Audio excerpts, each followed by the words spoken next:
This call is now being recorded. Okay, so start करते हैं आज की क्लास। सो हेलो एवरीवन, सबसे पहले सभी स्टूडेंट्स को गुड इवनिंग। और जैसा कि आपको पता है, हम अपने जो एग्जाम आने वाले हैं कुछ ही दिनों में, उनकी तैयारी कर रहे हैं। तो उसमें हमने जो चैप्टर 13 है उसको हमने पढ़ना शुरू किया था। एक एक्सरसाइज हम कर चुके हैं, दूसरी एक्सरसाइज आज खत्म हो जाएगी, क्योंकि 13.2 एक्सरसाइज हमारी चल रही थी। उसके हमने सभी क्वेश्चंस कर लिए थे, लेकिन दो बच गए थे। लास्ट के दो क्वेश्चन उसमें बचे हुए हैं, उनको पहले हम खत्म करेंगे अभी, और उसके बाद फिर हम 13.3 की तरफ चलेंगे। ठीक है, तो हमारा जो टॉपिक चल रहा था वो चल रहा था बेलन, या जिसको हम सिलेंडर भी बोलते हैं। तो मैंने आपको पिछली क्लास में बताया था कि एक बेलन दिखता कैसा है। तो ये एक बेलन की आकृति होती है, कुछ इस तरीके से वो दिखता है। ठीक है, और मैंने आपको बताया था कि इसका वक्र पृष्ठ क्या होता है, इसका संपूर्ण पृष्ठ क्या होता है। तो वक्र पृष्ठ क्या होता है, बीच वाला हिस्सा क्या है, वक्र पृष्ठ है। ये जो बीच वाला हिस्सा है ना इसका, ये जो बीच वाला हिस्सा है ये क्या है, इसका वक्र पृष्ठ होता है सारा, है ना। ये सब क्या है, ये सब इसका वक्र पृष्ठ है। ये मैंने आपको बताया था पिछली क्लास में, याद है सभी को ये चीज। ठीक है, ये सारा हिस्सा क्या है, ये वक्र पृष्ठ के अंदर आता है। सभी को याद है ये चीज या भूल गए? तो ये होता है हमारा वक्र पृष्ठ, जो बराबर होता है 2πr(h) के। ठीक है, और अगर इस वक्र पृष्ठ में मैं ये दोनों वृत्त भी जोड़ दूं, जैसे 2πr(h) तो वक्र पृष्ठ है ही, और इसमें अगर मैं इन दोनों के क्षेत्रफल यानी πr² प्लस πr² भी कर दूं, तो ये क्या बन गया, संपूर्ण पृष्ठ। संपूर्ण पृष्ठ में क्या आ जाता है, सब कुछ, टोटल सरफेस एरिया, जिसको हम TSA भी बोलते हैं। वक्र पृष्ठ को हम क्या बोलते हैं, CSA, कर्व्ड सरफेस एरिया। तो ये कितना आता है, इसको सॉल्व करके 2πr(h) प्लस 2πr², और यहां से जब आप 2πr कॉमन लोगे तो अंदर बचता है r प्लस h। तो ये दोनों फॉर्मूले हम यूज कर रहे हैं एक्सरसाइज 13.2 में। ठीक है, इनमें तो कोई किसी को डाउट नहीं है। मैंने आपको ये जल्दी से रिवाइज करा दिया, ये पिछली क्लास का जो टॉपिक था। मतलब टॉपिक तो आज भी ये चलेगा आगे, लेकिन मुझे बता दो अगर किसी को कोई डाउट हो इन दोनों में, फॉर्मूलों में अगर किसी को कोई डाउट है तो आप पूछ सकते हैं। हेलो अभिषेक, हेलो प्रवेश, hello everyone, good evening, good evening. बताइए बताइए भाई, ये चीज सभी को क्लियर हुई? ठीक है, तो एक बार फिर से मैं लिख दे रहा हूं यहां पर। वक्र पृष्ठ क्या होता है बेलन का, 2πr(h).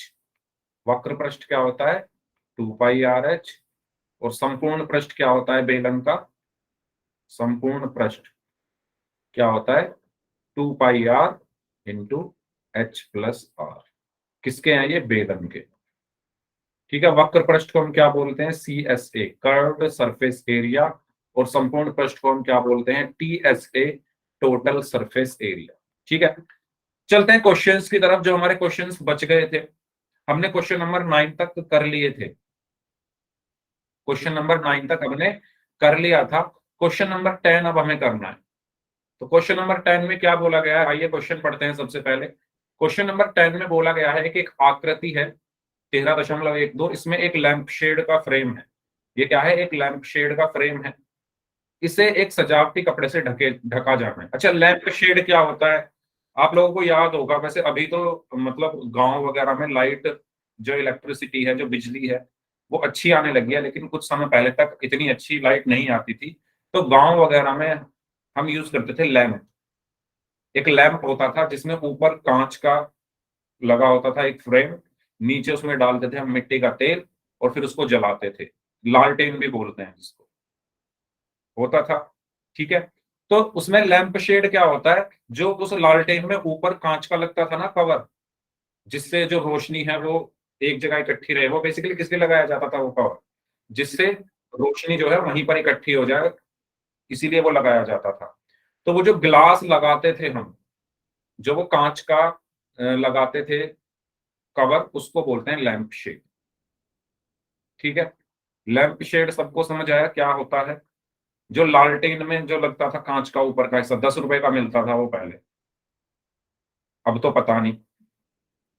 तो जब वो टूट जाता था या फूट जाता था तो नया उसका ऊपर का फ्रेम आता था, वो 10 रुपए का आता था, है ना। तो वो दुकान से खरीद के लाते थे और उसमें वो जब भी लाइट नहीं आती थी वो कांच का वो लगाकर लालटेन जला लेते थे।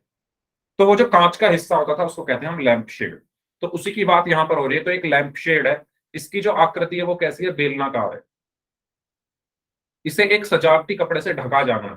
तो इस पर क्या लगाना है, एक कपड़ा लगाना है, सजावटी कपड़ा। इस फ्रेम के आधार का व्यास 20 सेंटीमीटर है। तो व्यास कितना दिया हुआ है, डी बराबर 20 सेंटीमीटर। तो त्रिज्या कितनी होगी, व्यास की आधी, यानी 10 सेंटीमीटर। इसके बाद क्या बोला गया है, इस फ्रेम के आधार का व्यास 20 सेंटीमीटर है और ऊंचाई 30 सेंटीमीटर है। एच बराबर कितना दिया हुआ है, 30 सेंटीमीटर। इसके बाद क्या बोला गया है, फ्रेम के ऊपर और नीचे मोड़ने के लिए और 2.5 सेंटीमीटर कपड़ा अतिरिक्त भी छोड़ा जाना है। तो बेसिकली देखो 30 सेंटीमीटर तो इसकी हाइट है ही, जो इसकी ऊंचाई है लैंप शेड की वो 30 सेंटीमीटर है। लेकिन जो उस पर कपड़ा ढका जाएगा वो इस तरीके से ढका जाएगा कि कपड़े का ऊपर वाला हिस्सा और नीचे वाला हिस्सा 2.5 सेंटीमीटर हमें और अतिरिक्त छोड़ना। ये बात आपको समझ में आई। एक लैंप शेड है, लैंप शेड के ऊपर एक कपड़े से इसको कवर करना है और वो इस तरीके से कवर करना है। तो कपड़े जो ऊपर का हिस्सा है लैंप शेड का और जो नीचे का हिस्सा है लैंप शेड का, उस पर 2.5 सेंटीमीटर कपड़ा छोड़ा जाए, ऊपर भी और नीचे भी। तो आपको क्या बताना है, लैंप शेड को ढकने के लिए कुल कितने कपड़े की आवश्यकता होगी, यानी आपको यहाँ पर कपड़े का क्षेत्रफल निकालना है। लैंप शेड को ढकने के लिए कुल कितने कपड़े की आवश्यकता होगी। तो एक बात बताओ, अगर मैं कहूं ये पेन है, इस पेन को मुझे कपड़े से पूरा ढक देना है, इस पेन के ऊपर मुझे कपड़ा चढ़ाकर उसे ढक देना है, तो कितना क्षेत्रफल लगेगा कपड़े का, कपड़े का कितना क्षेत्रफल लगेगा। ये पेन है, इस पेन को मुझे पूरा कपड़े से ढकना है, तो कितना क्षेत्रफल लगेगा कपड़े का, जितना पेन का क्षेत्रफल होगा उतना ही कपड़ा लगेगा इसमें। तो सिंपल सी बात है भाई, पेन पे मुझे कपड़ा चढ़ाना है पूरे पे, कितना कपड़ा लगेगा, जितना पेन का क्षेत्रफल है उतना ही कपड़े का क्षेत्रफल होगा, है ना। जैसे माउस है, इस माउस के ऊपर मुझे कुछ भी मतलब शीट चढ़ानी है, इस माउस के ऊपर मुझे एक शीट चढ़ानी है, तो जितना एरिया इस माउस का है उतना ही एरिया उस शीट का होगा, ठीक है। तो इसी तरीके से जितना एरिया इस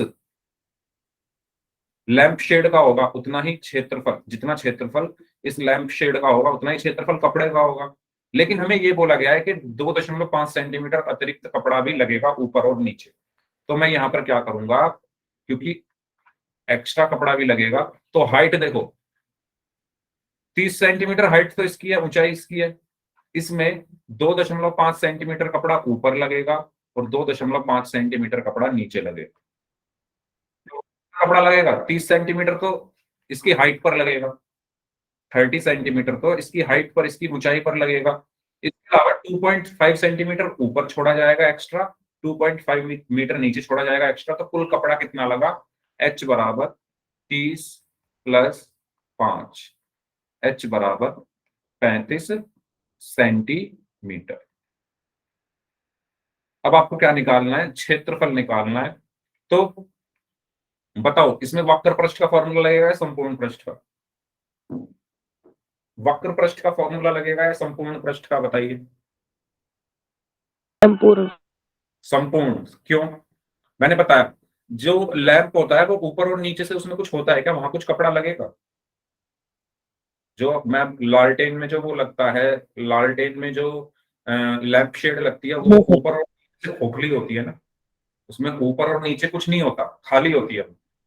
तो वक्र पृष्ठ ही तो होता है उसमें, बस उसमें बस वक्र पृष्ठ ही होता है। तो कपड़ा कहाँ लगेगा, सिर्फ वक्र पृष्ठ पर लगेगा। तो क्षेत्रफल किसका निकलेगा, सिर्फ वक्र पृष्ठ का निकलेगा।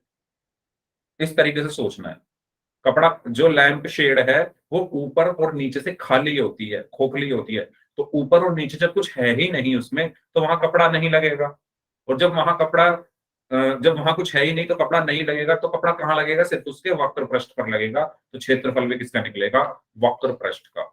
तो वक्र पृष्ठ का फॉर्मूला क्या होता है, वक्र पृष्ठीय क्षेत्रफल, या इसको हम डायरेक्ट में इसको CSA लिख रहा हूं, तो जिसको हम CS से भी बोलते हैं वो कितना होता है 2πRH। तो जल्दी से R और H की वैल्यू रखिए इसमें और मुझे बताइए कितना आंसर आएगा सभी लोग।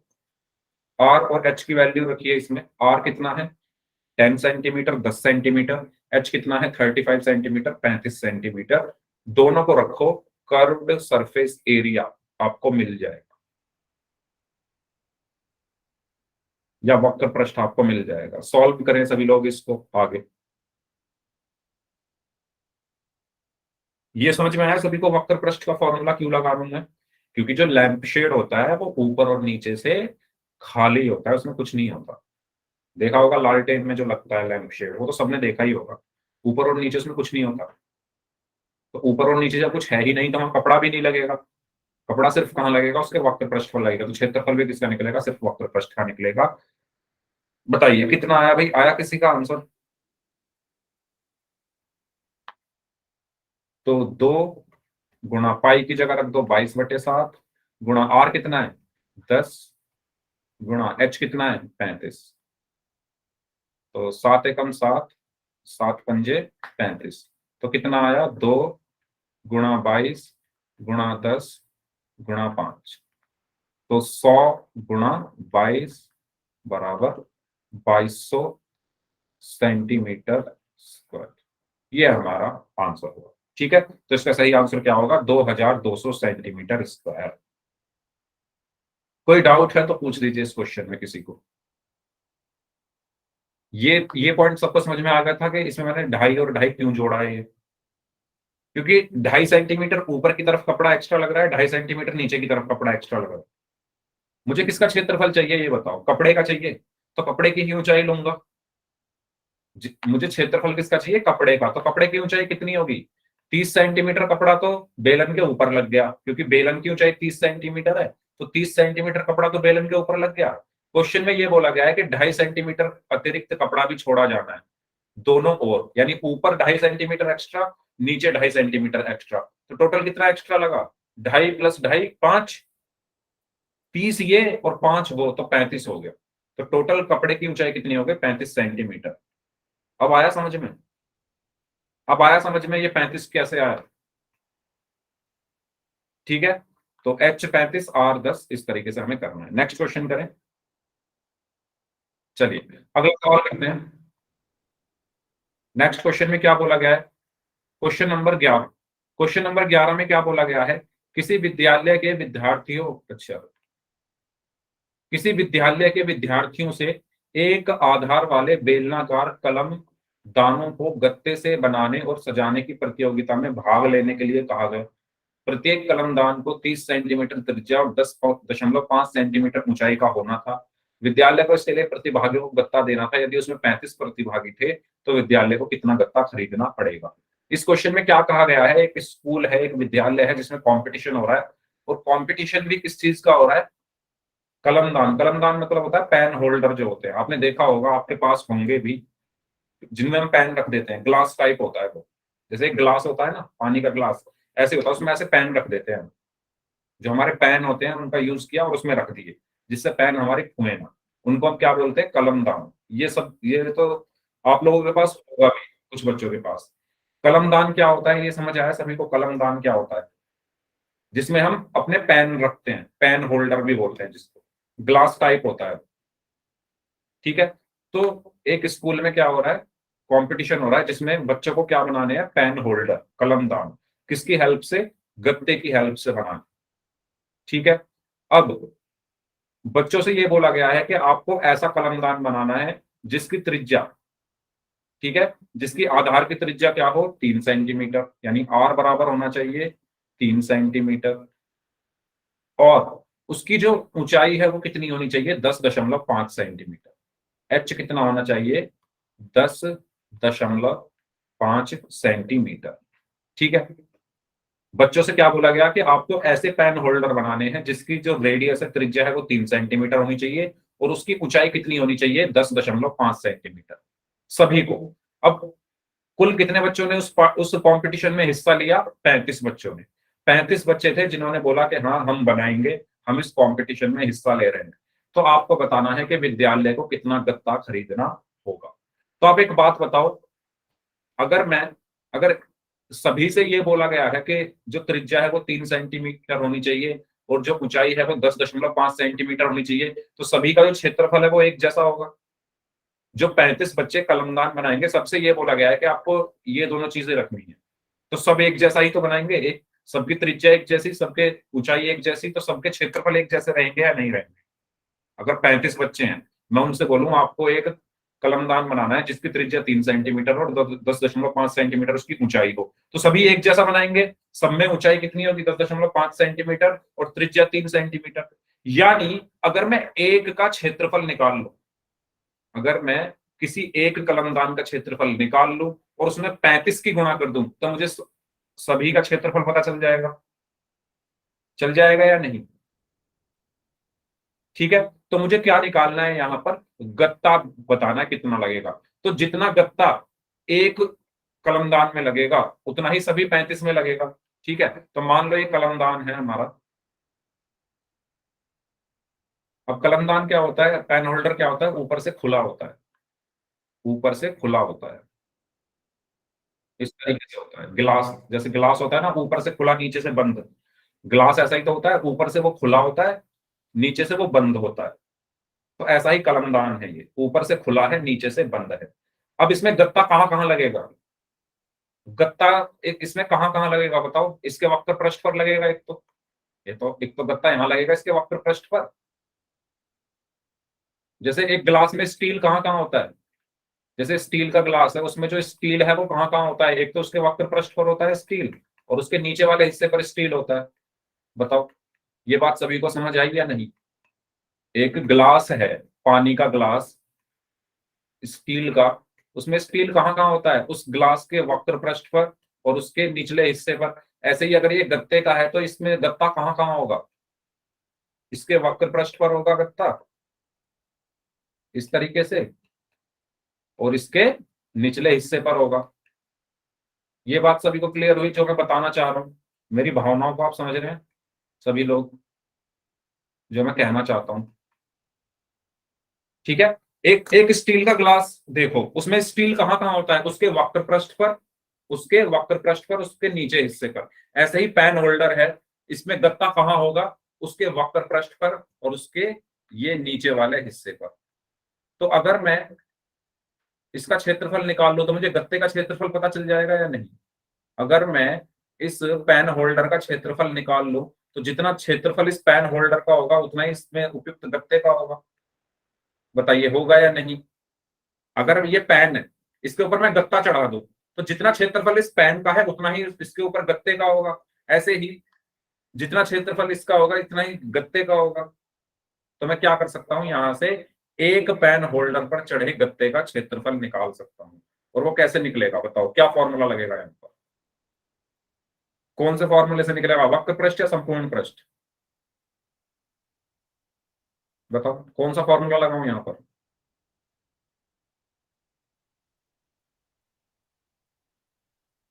एक कलमदान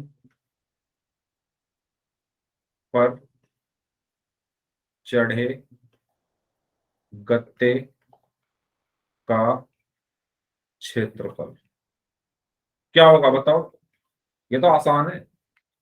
वक्र पृष्ठ पर कितना गत्ता चढ़ेगा? 2πr h। वक्र पृष्ठ पर कितना चढ़ेगा? 2πr h, और नीचे कितना चढ़ेगा? πr²। तो कितना क्षेत्रफल हुआ? 2πr h plus πr²। ये सबको क्लियर हुआ? ग्लास में वक्र पृष्ठ पर स्टील है तो स्टील का क्षेत्रफल वहां 2πr h हुआ।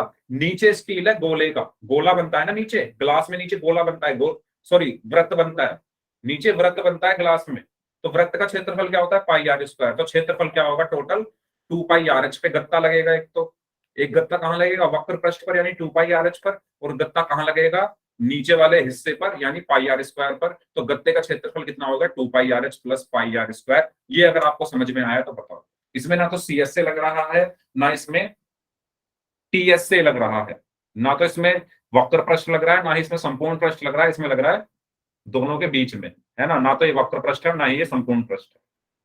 ये सबको क्लियर हुआ? ये फॉर्मूला कैसे आया जल्दी बताओ, इसमें कोई डाउट है तो पूछ लो।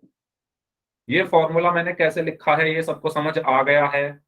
अगर आप सबको समझ आ गया तो आप निकाल लो। गत्ते का क्षेत्रफल क्या होगा, एक कलमदान पर चढ़े गत्ते का क्षेत्रफल क्या होगा, इसमें आप रख दीजिए वैल्यूज। तो क्या होगा, यहां से पाई आर कॉमन ले सकते हैं हम यहाँ पर। तो पाई आर कॉमन, अंदर कितना बचा, 2h प्लस आर। तो पाई का मान कितना है, 22/7, गुणा आर का मान कितना है, आर कितना है 3, आर कितना है 3, गुणा 2, गुणा एच कितना है, एच कितना है 10.5, प्लस आर कितना है 3। इसको सॉल्व कर लेते हैं। 22/7 गुणा 3 गुणा 2 की 10.5 में गुणा करोगे तो 21 प्लस 3। तो ये कितना आया, 22/7 गुणा 3 गुणा 24। और ये कितना आया, 22 गुणा 24 दिया 72/7। ये कितना आया, 22×2 = 44, 22×7 154, 154 और 14 168, 1684/7। किसका क्षेत्रफल है ये, सेंटीमीटर है या मीटर है? इसमें देखना पड़ेगा, सेंटीमीटर, सेंटीमीटर स्क्वायर आ गया। ये आया है सिर्फ एक गिलास पर, ये सॉरी, एक कलमदान पर चढ़े गत्ते का क्षेत्रफल। ये किसका आया है, एक कलमदान पर चढ़े गत्ते का क्षेत्रफल आया है ये। लेकिन कितने बच्चे भाग ले रहे हैं, पार्टिसिपेंट्स कितने हैं, कितने बच्चे पार्टिसिपेट कर रहे हैं, 35, 65 बच्चे, 35 बच्चे ऐसे हैं जो इसमें पार्टिसिपेट कर रहे हैं।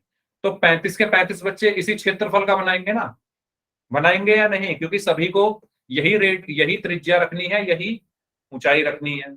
सभी लोग यही त्रिज्या रखेंगे, यही ऊंचाई रखेंगे, तो सभी बच्चे इसी क्षेत्रफल का बनाएंगे गत्ता, सॉरी कलमदान। तो 35 कलमदान बने टोटल। तो 35 कलमदानों में प्रयुक्त गत्ता, उपयुक्त गत्ता, उपयोग किया गया गत्ता कितना होगा, इसमें 35 की गुणा कर दो, 35 गुणा एक में कितना लग रहा है, तो 35 में 35 गुणा 1684/7, 7 एकम 7, 7×5 = 35। तो 5 की इसमें गुणा कर दो तो आपको मिल जाएगा यहाँ पर 5 चौक 20, 5 अट्ठे 40 और 2 42, 5 छंग 30 और 4 34, 5 एकम 5 और 3 8, 84,420 सेंटीमीटर स्क्वायर। ठीक है, 5 चौक 20, 5 अट्ठे 40 और 2 42, 5 छंग 30 और 4 34, 5 एकम 5 और 3 8, 8420 सेंटीमीटर स्क्वायर। सेंटीमीटर में ही निकालना, कुछ ऐसा पूछा गया है क्या? हाँ, तो कितना गत्ता खरीदना पड़ेगा, 8420 सेंटीमीटर स्क्वायर गत्ता खरीदना पड़ेगा, 8420 सेंटीमीटर स्क्वायर आंसर। तो ये है सॉल्यूशन। कोई डाउट हो तो पूछ लो, कोई डाउट है तो पूछ लीजिए। इस क्वेश्चन में आसान है, बस आपको ये क्वेश्चन से पता लगाना है कि मैं फॉर्मूला कौन सा लगाऊं। ठीक है, कलमदान ऊपर से खुला रहता है तो ऊपर तो कोई गत्ता लगेगा नहीं, गत्ता कहाँ लगेगा, वक्र पृष्ठ पर और नीचे वाले हिस्से पर। वक्र पृष्ठ का क्षेत्रफल 2πRh, नीचे वाले का πr²। तो कितना गत्ता लगा एक कलमदान में, 2πRh प्लस πr²। तो 35 में कितना लगेगा, 35 गुणा 2πRh गुणा πr², 2πRh प्लस πr²। और वैल्यूज रखो, कैलकुलेशन करो, आपका आंसर आ गया। बताइए ये चीज सभी को क्लियर हुई या नहीं? अगर इसमें कोई डाउट है किसी को तो आप पूछ सकते हैं, अदरवाइज फिर हम चलते हैं नेक्स्ट एक्सरसाइज की तरफ। अगर सभी को ये समझ आ गया है तो वाई टाइप कर दो, कोई डाउट है तो पूछ चैट बॉक्स में। सभी को अगर ये क्वेश्चन क्लियर है तो वाई टाइप कर दीजिए, कोई डाउट है तो पूछ लीजिए। ठीक है, तो इस तरीके से हमें क्वेश्चंस को समझना है, करना है। अब बात करते हैं नेक्स्ट एक्सरसाइज, शंकु। ठीक है, तो शंकु के बारे में पहले थोड़ा सा जान लेते हैं, आसान है ये टॉपिक। ये एक्सरसाइज आप लोगों ने की भी होगी, जिसको हम इंग्लिश में कोन भी कहते हैं। तो शंकु क्या होता है, तो शंकु दिखता कैसा है, शंकु कैसा दिखता है, जैसे जब छोटे बच्चों का बर्थडे होता है ना, तो उनके मम्मी पापा उनके लिए छोटी छोटी कैप खरीद के लाते हैं ऐसी, जिन पर लिखा होता है हैप्पी बर्थडे, है ना, जिन पर क्या लिखा होता है, हैप्पी बर्थडे। ऐसी कैप होती है वो, ऊपर से ऐसी और नीचे गोल गोल सर्कल बना होता है। तो ऐसी एक कैप लाते हैं। वो जो कैप जो दिखती है वो किसकी तरह दिखती है, इसी को हम कहते हैं शंकु। इसी को हम क्या कहते हैं, शंकु। तो शंकु दिखता कैसा है, ऐसा दिखता है। ये आप लोगों को पता भी होगा, आप लोगों ने स्कूल में भी पढ़ा होगा, ठीक है। इसमें तो कोई डाउट नहीं है ना। शंकु कैसा दिखता है, इस तरीके का दिखता है। इस तरीके की आकृति को हम क्या कहते हैं, शंकु कहते हैं। अब बात आती है इसके अंदर क्या क्या होता है, ठीक है। तो शंकु के अंदर तीन चीजें होती है। एक होता है आर। आर क्या होती है, त्रिज्या, किसकी, आधार की। ये जो आधार है इसकी त्रिज्या को हम क्या कहते हैं, आर। क्यों, क्योंकि नीचे क्या बन रहा है, वृत्त बन रहा है। त्रिज्या किसकी होती है, वृत्त की ही तो होती है। त्रिज्या किसकी होती है, वृत्त की होती है। वृत्त कहां बन रहा है, नीचे। तो इसकी त्रिज्या हम मानते हैं आर। इसकी त्रिज्या कितनी होती है, आर। एक होती है इसकी ऊंचाई, उसको हम बोलते हैं एच। इसको हम क्या बोलते हैं, एच। एक होती है तिर्यक ऊंचाई, ये वाली, इसको हम बोलते हैं एल। ठीक है। आर क्या है, आधार की त्रिज्या, आधार की त्रिज्या, ठीक है। एच क्या है, ऊंचाई। एल क्या है, तिर्यक ऊंचाई। बताइए, ये आप लोगों को क्लियर है तीनों चीजें, किसको क्या बोलते हैं। हमें सबसे पहले तो यही पता होना चाहिए ना कि इनको बोलते क्या है। आर क्या होती है, आधार की त्रिज्या। एच क्या होती है, इसकी ऊंचाई। इसकी ऊंचाई शंकु की ऊंचाई, शंकु की ऊंचाई। और त्रियक ऊंचाई शंकु की क्या होती है, एल। ठीक है। अब ये क्या होता है, एक समकोण त्रिभुज है, तो इसमें हम लगा सकते हैं पाइथागोरस प्रमेय। और पाइथागोरस प्रमेय क्या होती है, कर्ण का स्क्वायर इज इक्वल टू आधार का स्क्वायर प्लस लंब का स्क्वायर। कर्ण क्या होता है, 90 डिग्री के सामने वाली भुजा क्या कहलाती है, कर्ण। तो 90 डिग्री ये है, उसके सामने कौन है, ये, तो ये कर्ण होगी। यानी कर्ण का स्क्वायर, एल का स्क्वायर इज इक्वल टू आधार का square, R square plus H square. ये फॉर्मूला होता है तिर्यक ऊंचाई का। ठीक है। ये समझ में आया सभी को, बताइए जल्दी से। ये चीज सभी को क्लियर हुई, तिर्यक ऊंचाई क्या होती है। इसको हम इंग्लिश में बोलते हैं स्लैंट हाइट, तिर्यक ऊंचाई को। अरे बताओ भाई कैसे, मतलब यस नो कुछ तो बोलो, कहाँ खो गए। समझ में आया सभी को, सिर्फ पवित्रा को समझ में आया है क्या, बाकी किसी को समझ में नहीं आया। बोला करो यस नो, जिससे मुझे पता चले। ठीक है। चलो अब बात आती है, अब बात आती है इसके संपूर्ण पृष्ठीय क्षेत्रफल और वक्र पृष्ठीय क्षेत्रफल की। सबसे का वक्र पृष्ठ क्या होता है, जैसे मैंने बताया था बेलन का वक्र पृष्ठ क्या होता है, उसका बीच वाला हिस्सा। ऐसे ही शंकु का वक्र पृष्ठ क्या होता है, शंकु का वक्र पृष्ठ क्या होता है, तो शंकु का वक्र पृष्ठ होता है ये वाला हिस्सा, ये। ठीक है। इसको हम क्या बोलते हैं, शंकु का वक्र पृष्ठ, शंकु का वक्र पृष्ठ।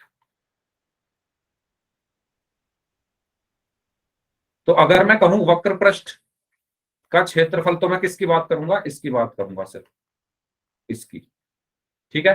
तो इसको हम क्या बोलते हैं, इसको हम बोलते हैं शंकु का, इसको मैं थोड़ा व्हाइट कर देता हूं, जो ये वाला हिस्सा है इसको बोलते हैं हम शंकु का वक्र पृष्ठ। और ये कितना होता है, ये होता है पाई आर एल। आर क्या है यहां पर, त्रिज्या। ठीक है, ये वाली त्रिज्या। एल क्या है, तिर्यक ऊंचाई, तिर्यक ऊंचाई। और पाई का मान आपको पता ही है। ठीक है, ये है हमारी तिर्यक ऊंचाई, एल। ठीक है। तो शंकु का वक्र पृष्ठ क्या होता है, पाई आर एल। और वक्र पृष्ठ मतलब फिजिकली अगर देखें तो कौन सा होता है, ये वाला हिस्सा जो वक्र बनाता है, ऐसे जो वक्र बनाता है, ऐसे। ऐसे करिए गोल गोल जो हिस्सा है, जैसे बेलन में बताया था ना मैंने, जैसे बाल्टी होती है, बाल्टी का वक्र पृष्ठ क्या होगा, जो वो बाल्टी का बीच वाला हिस्सा होता है जहां से वो गोल गोल गोल गोल होती है, वो वक्र पृष्ठ है। ऐसे ही शंकु का वक्र पृष्ठ क्या होगा, जहां से वो गोल गोल होता है, वो शंकु का एक वक्र पृष्ठ हो गया, और जिसका फॉर्मूला होता है पाई आर एल। अब बात करते हैं संपूर्ण पृष्ठ की। तो शंकु का संपूर्ण पृष्ठ क्या होता है, मतलब पाई आर एल में आप क्या जोड़ दो, संपूर्ण पृष्ठ। तो संपूर्ण पृष्ठ क्या होगा, पाई आर एल में आप क्या जोड़ दो, इस वृत्त के, ये वाला जो वृत्त है, ये वाला, इसके क्षेत्रफल को जोड़ दो। तो इसका क्षेत्रफल कितना होगा, पाई आर स्क्वायर। ठीक है, इसका क्षेत्रफल कितना होगा, पाई आर स्क्वायर। वृत्त का क्षेत्रफल क्या होता है, पाई आर स्क्वायर। तो ये हो गया हमारा पाई आर स्क्वायर। तो pi R L plus pi R square, यहां से पाई आर कॉमन, तो क्या बचा, एल प्लस आर। तो ये हमारा क्या हुआ, संपूर्ण पृष्ठ किसका, शंकु का। ये क्या हुआ हमारा, शंकु का संपूर्ण पृष्ठ, और ये वक्र पृष्ठ। बताइए कोई डाउट इसमें, कोई डाउट है तो पूछ लो। अगर किसी स्टूडेंट को कोई डाउट है तो आप पूछ सकते हो। अब फिर क्वेश्चंस शुरू करते हैं करना। एक्सरसाइज 13.3 पर अब चल रहे हैं, तो ठीक है, चलिए। एक्सरसाइज 13.3 क्वेश्चन नंबर 1 से शुरू करते हैं। सभी क्वेश्चंस को हम करेंगे, आसान क्वेश्चन है। पहले आप लोग करिएगा, उसके बाद मैं आपको बताऊंगा कि कैसे होगा। पहला क्वेश्चन, क्वेश्चन नंबर 1, क्या बोला गया है, एक शंकु के आधार का व्यास 10.5 सेंटीमीटर है। आपको क्या दिया हुआ है, डी दिया हुआ है। ठीक है, डी दिया हुआ है 10.5 सेंटीमीटर, और इसकी त्रियक ऊंचाई एल, त्रियक ऊंचाई को हम किससे डिनोट करते हैं, एल से, 10 सेंटीमीटर। तो आपको क्या निकालना है, इसका वक्र पृष्ठ निकालना है। करिए सभी लोग इस क्वेश्चन को सॉल्व। बहुत आसान सवाल है, बहुत आसान सवाल है, ऐसे सवाल बहुत आते हैं पेपर में। करिए, आपको क्या निकालना है, इसका वक्र पृष्ठ। एक शंकु है जिसके आधार का व्यास 10.5 सेंटीमीटर है और त्रियक ऊंचाई 10 सेंटीमीटर है। आपको इसका वक्र पृष्ठ निकालना है। निकालेंगे सभी लोग ध्यान से, क्या होगा,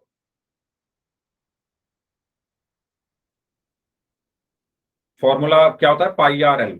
पाई आर एल फॉर्मूला होता है। तो पाई यहाँ पर सबसे ऊपर लिखा हुआ है, पाई बराबर 22/7 लीजिए। आर कहां से निकालोगे, व्यास का आधा आर हो गया, और एल 10 सेंटीमीटर है। तीनों को रखिए, उनकी मल्टीप्लाई कीजिए, आपको आपका आंसर मिल जाएगा। करिए सॉल्व सभी लोग ध्यान से, क्या होगा इसका आंसर,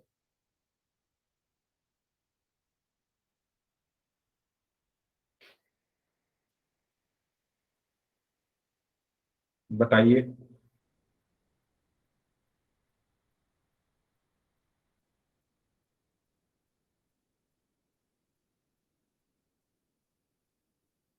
मैं वेट कर रहा हूं, 2 मिनट और हैं आपके पास। जल्दी से आप लोग आंसर दे दें इस क्वेश्चन का चैट बॉक्स में। क्या निकालना है आपको, वक्र पृष्ठ, C S A, curved surface area, curved surface area.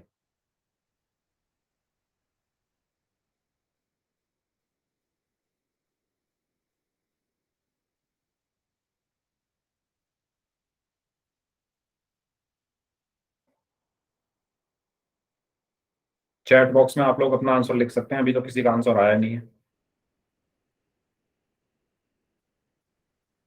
Radius आप यहां से, सॉरी त्रिज्या आप यहां से निकाल सकते हो, इसका आधा करके। क्वेश्चन नंबर 1 है ये। आर क्या होगा, व्यास का आधा। व्यास कितना है, 10.5 का आधा। 10.5 का आधा कितना होगा, अच्छा मधु का आंसर आया है 165। जतिन का आंसर आया है 165। जतिन यूनिट देखो, यूनिट, मात्रक देखो, मात्रक ठीक करो। ओके, तो 2 बच्चों का आंसर आया, मधु एंड जतिन। ओके, विनोद कुमार नाम से जो स्टूडेंट है, इन्होंने भी मात्रक गलत लिखा है। पुष्पा, अम, विनोद कुमार नाम से जो स्टूडेंट हैं, अच्छा, हाँ 165 सेंटीमीटर स्क्वायर, हाँ ठीक है। तो यहां से इसको सॉल्व करते हैं, तो आर कितना आएगा, दशमलव हटाओ, दशमलव के बाद एक अंक तो नीचे एक जीरो आ गई, तो आर कितना आया 105/20। 5 से ये दोनों कट जाएंगे, 5 चौक 20, 5 दूनी 10, 5 एकम 5, 21/4 सेंटीमीटर। ठीक है, आर कितना आया 21/4। अब सी एस से क्या होता है, पाई आर एल।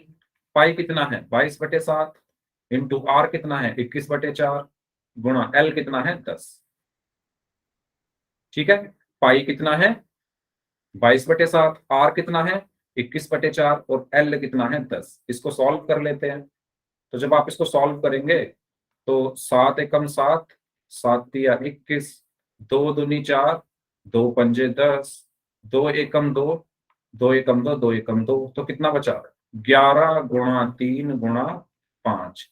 11 गुणा 3 33 गुणा 5, 33 गुणा 5 165 सेंटीमीटर स्क्वायर। ये आपका है क्वेश्चन नंबर 1 का सॉल्यूशन। समझ आया सभी को? कुछ नहीं था। ऐसे क्वेश्चन आते हैं पेपर में, ऐसे क्वेश्चन आते हैं, आसान है ये क्वेश्चन। ठीक है, तो आपको सीधा फॉर्मूले में रखकर करना। क्वेश्चन नंबर 2 करते हैं। क्वेश्चन नंबर 2 में क्या बोला गया है? क्वेश्चन नंबर 2 में बोला गया है एक शंकु का कुल पृष्ठीय क्षेत्रफल ज्ञात करना है। तो क्या निकालना है, TSA। क्या निकालना है इस बार, कुल पृष्ठीय क्षेत्रफल, टोटल सरफेस एरिया, TSA आपको निकालना है। यदि तिर्यक ऊंचाई L बराबर दी हुई है 21 मीटर और आधार का व्यास D बराबर दिया हुआ है 24 मीटर। कर दो जल्दी से इसको, इसमें भी फॉर्मूले में रख के करना है। कर दीजिए जल्दी से इस क्वेश्चन को। TSA का फॉर्मूला मैंने आपको बताया था क्या होता है। TSA का मतलब है संपूर्ण पृष्ठीय क्षेत्रफल, total surface area, pi R bracket के अंदर L प्लस आर। तो R निकालो D की हेल्प से, L भी आपको पता है, R भी आपको पता है, फॉर्मूला भी आपको पता है, बस आपको कैलकुलेशन करनी है। सभी लोग इस क्वेश्चन को सॉल्व करेंगे और आंसर देंगे इस क्वेश्चन का चैट बॉक्स में।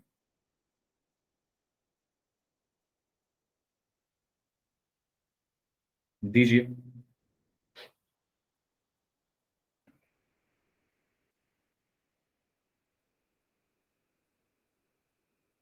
सभी स्टूडेंट्स ध्यान से इस क्वेश्चन को सॉल्व करके आंसर दें।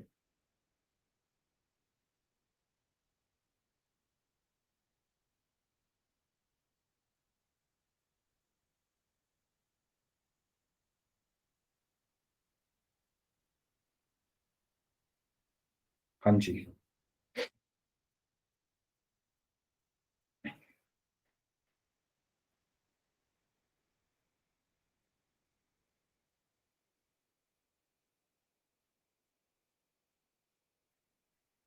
चैट बॉक्स में आपको आंसर करना है इस क्वेश्चन को सॉल्व करके, फिर मैं बताऊंगा कैसे क्या आंसर आएगा इसका। अभी किसी का आंसर आया नहीं है, मैं इंतजार कर रहा हूं अभी भी। जल्दी जल्दी सॉल्व करके आंसर दें सभी लोग। आसान एक्सरसाइज है, बस आपको फॉर्मूले पता होने चाहिए, कॉन्सेप्ट पता होना चाहिए। बहुत आसान एक्सरसाइज है।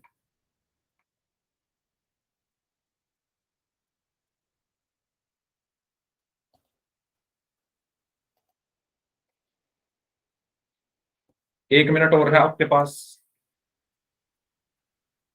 इसमें थोड़ी कैलकुलेशन ज्यादा हो गई क्या? पाई 22/7, हाँ इसमें शायद हो सकती है। कोई बात नहीं, करिए आप सॉल्व ध्यान से। संपूर्ण पृष्ठीय क्षेत्रफल आपको निकालना है।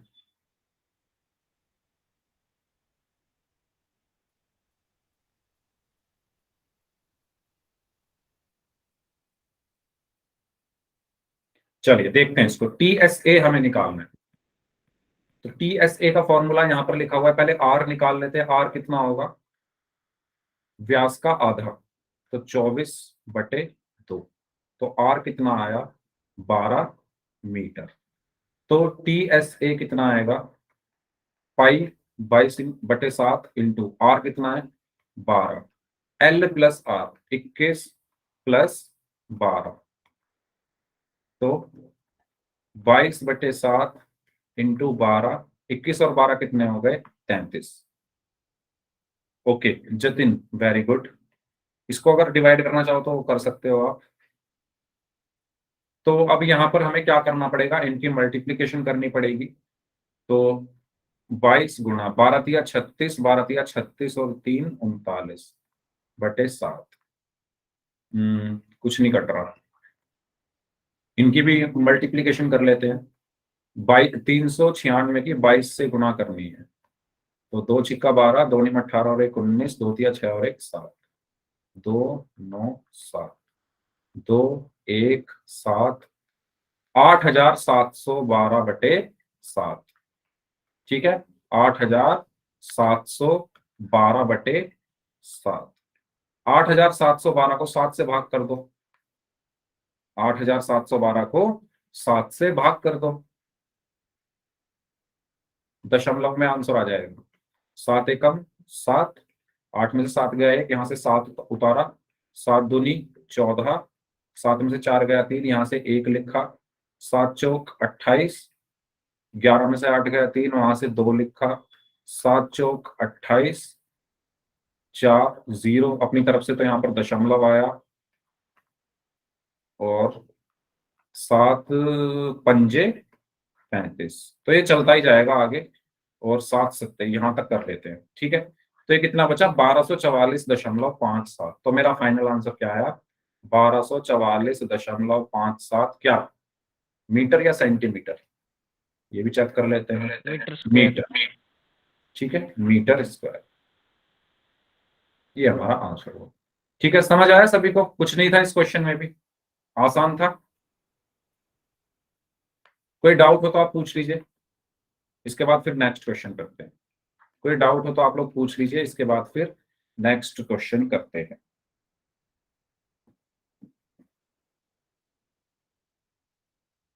ठीक है, तो नेक्स्ट क्वेश्चन की तरफ चलते हैं। फिर अगला सवाल क्या कह रहा है, अगला सवाल है क्वेश्चन नंबर 3। क्वेश्चन नंबर 3 में कहा गया है, एक शंकु का वक्र पृष्ठीय क्षेत्रफल 308 सेंटीमीटर स्क्वायर। क्या दिया हुआ है, वक्र पृष्ठीय क्षेत्रफल यानी CSA कितना दिया हुआ है, 308 सेंटीमीटर स्क्वायर, और इसकी तिर्यक ऊंचाई L दिया हुआ है 14 सेंटीमीटर। ज्ञात कीजिए, फर्स्ट पार्ट में आपको क्या निकालना है, आधार की त्रिज्या, और सेकंड पार्ट में आपको क्या निकालना है, कुल पृष्ठीय क्षेत्रफल यानी TSA। निकालिए सभी लोग ध्यान से, आसान है ये भी। ठीक है, CSA आपको दिया हुआ है, L आपको दिया हुआ है, R निकालना है, और TSA यानी संपूर्ण पृष्ठीय क्षेत्रफल आपको निकालना है। आपके पास पूरे 5 मिनट हैं। इन दोनों क्वेश्चन, इन दोनों पार्ट्स को आप लोग खुद से सॉल्व करिए अपनी नोटबुक में, और अपने अपने आंसर आपको चैट बॉक्स में लिखने हैं। करिए सॉल्व खुद से। मैं ये बात पहले भी बोल चुका हूं कि मैं यहाँ पर आपकी प्रैक्टिस करा रहा हूँ आपके एग्जाम के लिए। 1 घंटा जो हम यहाँ पर पढ़ते हैं, तो मैं क्वेश्चन आपसे इसलिए कराता हूँ जिससे आपकी प्रैक्टिस हो जाए, और जब पेपर के टाइम पर आपका ये चैप्टर एकदम ऐसा प्रिपेयर रहे, तो आप लोग प्रैक्टिस करते रहो क्वेश्चंस की। ठीक है, और जो चीज ना समझ में आए उसको पूछ ले।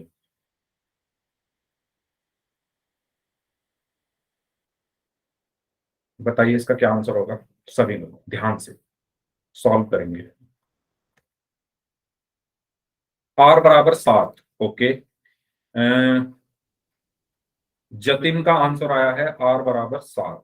7 क्या जतिन, 7 क्या, मीटर, सेंटीमीटर, मिलीमीटर, वर्ग मीटर, फीट, इंच, क्या, सेंटीमीटर। Very good.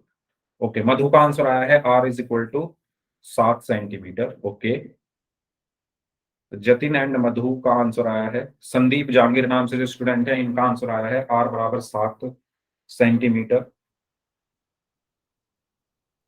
महंत R = centimetre square. Vinod Kumar नाम से स्टूडेंट है, R = 7 सेंटीमीटर। महंत आप कुछ शायद मिस कर गए टाइपिंग में, दोबारा आप लिख दो। R = कितना सेंटीमीटर, आपने वो नहीं लिखा। ओके गुड, सेंटीमीटर स्क्वायर नहीं आएगा, सेंटीमीटर ही तो आएगा। मैं स्क्वायर सिर्फ लगता है क्षेत्रफल में, सिर्फ क्षेत्रफल निकालते टाइम स्क्वायर लगाते हैं। त्रिज्या, लंबाई, चौड़ाई, ऊंचाई, तिर्यक ऊंचाई, इन सब में सिर्फ मीटर सेंटीमीटर ऐसे आता है। आयतन में क्यूब आता है, जब आप अभी आयतन पढ़ोगे तो उसमें घात 3 हो जाती है आयतन में। ठीक है, मात्रकों का विशेष ध्यान रखना है सभी को। ओके, जतिन, मधु ने 400, अच्छा सेकंड वाले का आंसर दिया है मधु ने 462 सेंटीमीटर स्क्वायर, राहुल बादली 7 सेंटीमीटर, जतिन ने भी सेकंड वाले का आंसर दिया है 462 सेंटीमीटर स्क्वायर, अभिषेक कुमार ने आंसर दिया है 7 सेंटीमीटर। 1 मिनट और है आपके पास, जो स्टूडेंट्स बच गए हैं जल्दी से इस क्वेश्चन को सॉल्व करें और अपना आंसर चैट बॉक्स में लिखें।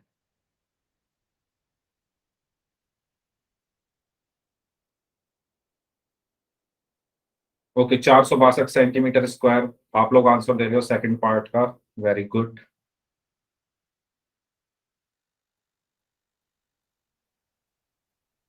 ओके चलो ठीक है, वेरी गुड। सॉल्व करते हैं इसको।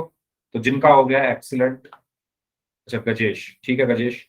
अब देखो यहां पर हमें क्या बोला गया है, हमें बोला गया है कि सी एस से यानी वक्र पृष्ठ, कर्व्ड सरफेस एरिया, वक्र पृष्ठ कितना दिया हुआ है 308 सेंटीमीटर स्क्वायर। वक्र पृष्ठ कितना होता है शंकु का, पाई आर मीटर, और वो कितना दिया हुआ है 308। ये वाली लाइन आपको समझ में आई सभी को, मैंने क्या लिखा है, वक्र पृष्ठ कितना होता है पाई आर एल, और वो कितना दिया हुआ है 308। पाई का मान कितना 22/7, आर मुझे निकालना है, एल कितना है 14 बराबर 308। 7 एकम 7, 7 दूनी 14, 22 दूनी 44, आर बराबर 308। तो आर बराबर 308/44, और इसको जब हमने डिवाइड किया तो 2 दूनी 4, 2 दूनी 4, 2 एकम 2, 2 पंजे 10, 2 चौक 8, 2 एकम 2, 2 एकम 2, 2 सत्ते 14, 2 सत्ते 14, 11 एकम 11, 11 सत्ते 77। तो कितना आया 7 सेंटीमीटर, मीटर या सेंटीमीटर, हाँ सेंटीमीटर। ठीक है, फर्स्ट पार्ट का आंसर क्या आया 7 सेंटीमीटर। अब बात करते हैं सेकंड पार्ट की। सेकंड पार्ट में क्या बोला है टीएसए, तो टीएसए का फॉर्मूला क्या होता है पाई आर एल प्लस आर। तो आर कितना है 7 और एल कितना है 14, तो यहां रख लेते हैं पाई का मान 22/7, आर कितना है 7, एल कितना है 14 प्लस 7, तो 22/7 गुणा 7, 14 7 कितना हो गया 21, 7 से 7 कट गया, तो कितना बचा ये 22 गुना 21, 21 दूनी 42, 21 दूनी 42 और 4 46, 462 सेंटीमीटर स्क्वायर। ये हो गया सेकंड पार्ट। समझ आया सभी को कैसे किया है, कोई डाउट हो तो पूछ लो, कोई डाउट हो तो पूछ लो। पहले आर निकाला पाई आर एल का यूज करके, और फिर टीएसए निकाला टीएसए के फॉर्मूले का यूज करके। अगर आपको कोई डाउट है तो आप माइक ऑन करके पूछ सकते हो, और अगर सभी को समझ में आ गया है तो चैट बॉक्स में वाई टाइप कर दो, फिर करते हैं हम अगला सवाल। Next question, question number 4। ठीक है, चलिए क्वेश्चन नंबर 4 की तरफ चलते हैं। क्वेश्चन नंबर 4 में क्या बोला गया है, एक शंकु के आकार का एक तंबू 10 मीटर ऊंचा है। क्वेश्चन नंबर 4, तो 10 मीटर ऊंचाई दी है, यानी एच बराबर कितना दिया हुआ है 10 मीटर। उसके आधार की त्रिज्या आर बराबर है 24 मीटर। ज्ञात कीजिए, फर्स्ट पार्ट में आपको निकालना है तिर्यक ऊंचाई यानी एल निकालना है।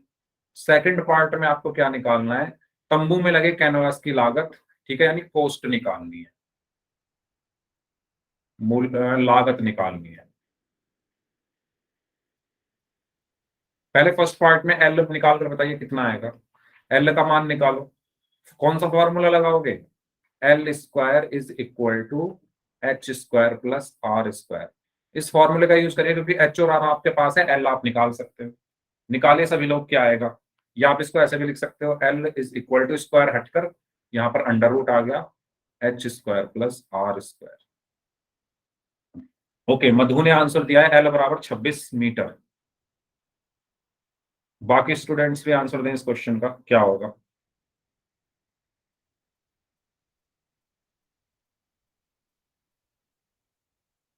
तो यहां पर मैं मान रख देता हूं इन सबके, L बराबर कितना है? अंडर रूट में h की जगह क्या रखूंगा? 10 का स्क्वायर प्लस r की जगह क्या रखूंगा? 24 का स्क्वायर। तो L बराबर क्या है अंडर रूट में? 10 का स्क्वायर कितना होता है? 100 प्लस 24 का स्क्वायर 576। तो L बराबर कितना आया अंडर रूट में? 676। 676 का वर्गमूल, वर्गमूल निकालना आप सबको मैंने सिखाया ही था फर्स्ट चैप्टर में। तो पहले 2 से भाग करेंगे, 2 तिया 6, 2 तिया 6, 2 अट्ठे 16, 2 एकम 2, 2 छिक्का 12, 2 निम 18। ये 13 से भाग हो जाएगा और ये भी 13 से, 13 एकम 13। अब इनके क्या बना लेंगे? पेयर। ठीक है, तो इससे क्या आया? 1 2, इससे क्या आया? 1 13। तो L बराबर कितना आया? 2 गुणा 13 बराबर 26 सेंटीमीटर। भाई ये भूल तो नहीं गए आप? ये भूल गए या याद है? वर्गमूल निकालना याद है सभी को? वर्गमूल निकालना बताओ, वर्गमूल निकालना सभी को याद है ना? ठीक है, तो जो हमारी त्रियक ऊंचाई है वो कितनी आई? 26 सेंटीमीटर। अब क्या चाहिए? लागत। तो जो क्वेश्चन पहले ध्यान से पढ़ते हैं, क्वेश्चन में क्या बोला गया है? क्वेश्चन में बोला गया है कि तंबू में लगे कैनवास की लागत। तंबू में क्या लगेगा? कैनवास लगेगा चारों तरफ, तो वो वक्र पृष्ठ पर ही लगता है। कैनवास कहाँ लगता है? मतलब कपड़ा। तंबू जो होता है इस तरीके का होता है ना, ऐसे। अगर मैं यहां पर इसको बनाऊं, कुछ इस तरीके का होता है। तो इसमें जो कपड़ा लगता है, जो कैनवास लगेगा, वो कहाँ लगेगा? सिर्फ वक्र पृष्ठ पर ही तो लगता है, नीचे तो खाली रहता है। नीचे थोड़ी ना कपड़ा लगता है तंबू में। तो मैं यहाँ पर क्या निकालूंगा? इसका वक्र पृष्ठ निकाल दूंगा। और वक्र पृष्ठ कितना आएगा? जितना इसका वक्र पृष्ठ आएगा उतना ही इस पर यहाँ पर कपड़ा लगेगा। तो मैं इसका वक्र पृष्ठ निकाल देता हूं। तो बताइए इसके वक्र पृष्ठ का फॉर्मूला क्या है? वक्र पृष्ठ क्या होता है? शंकु का पाई आर। पाई कितना है? 22/7। आर कितना है? आर कितना है भाई? 24। और एल कितना है? 26। ठीक है, एल कितना है? 26। तो इसकी गुणा कर लो। इसकी गुणा करके क्या आएगा? इसकी गुणा करके क्या आएगा? बताओ, कोई बताएगा मुझे गुणा करके क्या आएगा इसकी, या मैं ही करूं? थोड़ी तो हेल्प कर दो। 4 छिक्का 24, हासिल में 2, 4 दूनी 8 और 2 10, 2 छिक्का 12, 2 दूनी 4 और 1 5, 4 2 6, 624 आया। और 624 की 22 में गुणा कर दो। 724 आएगा। 4 छिक्का 24, 4 दूनी 8 और 10, नहीं 624 ही आएगा ना? ठीक है, 724 की लिख रहे हो आप लोग, सही किया है मैंने। 724 आ रहा है क्या? मजे ले रहे हो आप लोग। तो 2 की गुणा करेंगे, 2 चौक 8, 2 दूनी 4, 2 छिक्का 12, 8 4 12। तो 8 8 और 4 12, हासिल में 1, 2 और 1 3 और 4 7, 2 और 1 3, 13,728 आ गया। तो ये कितना आया? इन ऊपर वाले सभी गुणा करके 13,728/7 सेंटीमीटर। सेंटीमीटर या मीटर? मीटर होगा, मीटर स्क्वायर। Metre square. ये किसका क्षेत्रफल आया है?